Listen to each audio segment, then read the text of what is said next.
Hi, my name's Elena Inge, and I'm going to be talking with you today about why you should become an organ donor. Whenever I was 13 years old, I found out that my cousin was born with only one kidney. Now, most people are born with two, but since he was only born with one, that can cause some concern in certain situations.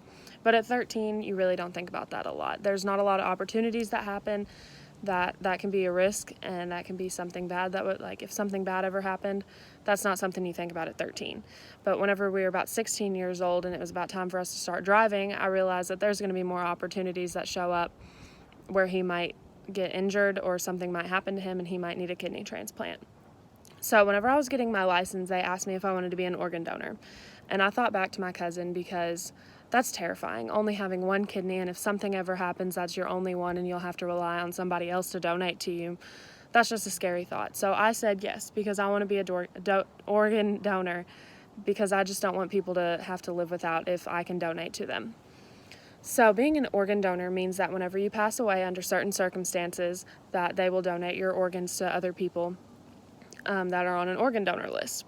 So you can transplant your kidney, your liver, you can do a heart transplant. There's lots of things that you can transplant and help to and use to save other people's lives. According to organdonor.gov, about 20 people die per day because they are waiting for an organ and they're on the organ transplant list. And that's just a big issue because people who do pass away that aren't organ donors, their organs are they're not helping anybody else. And according to organdonor.gov, 54% of adults are registered to be an organ donor, but 94% of adults support organ donation. So that's a 40% gap in support and people who are actually registered. So that kind of raises an eyebrow, because if you support it, then why aren't you on board with it? That's just something that the world needs to work on. So that 40% should go up over time.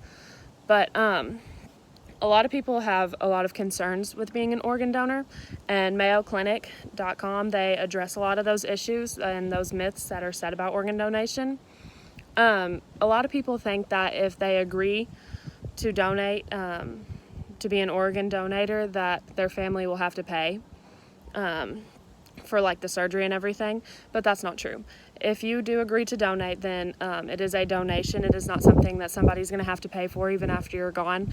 That's just not a concern that you need to have. An organ donation is something that the person getting the organ will have to pay for, and you will not have to pay for any of it, and your family won't have to pay for any of it. Another myth that a lot of people have is that if they do agree to donate, that the doctors won't try and save their lives as fast as they would another person's life who is not a donator or an organ donor.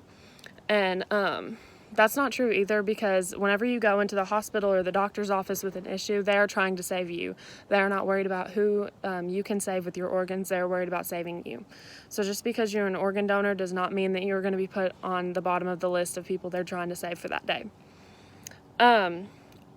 A lot of people also think that if you're an organ donor, that means you have to be a living organ donor. But according to WebMD, they address the differences in being a living donor and an organ donor, like on your license. To be like a living donor is whenever you find somebody that's a match, that's in need of like say a kidney or a liver, and you go through the surgery and they put you to sleep, but you get to come back. You're not dying just because you are donating an organ. But to be an organ donor on your license, that means that if something does happen to you, then you are willing to donate your organs to somebody else. So mainly the solution to not enough people being an organ donor is sign up to be an organ donor. Whenever you go get your license or renew your license and they ask you, say yes, because you can save so many people's lives by being an organ donor. You can save up to 8 lives by being an organ donor. If anything does happen to you, one person can save 8 other people's lives. That's with their kidneys, that's with their livers, that's with a lot of their organs. And that's just very important to me, because if something does happen to me, I want people like my cousin to have that security that they are going to get what they need. And people on the donation, on the organ donor list, or the people on the transplant list, normally like the top the top people on the list are people that are deserving of it. So another concern that you can have with it is that somebody who gets your organs won't be deserving, but everybody is deserving of an organ. So if they do need a transplant, then that is something that they will, that is something that they need to get. So this is why you should become an organ donor.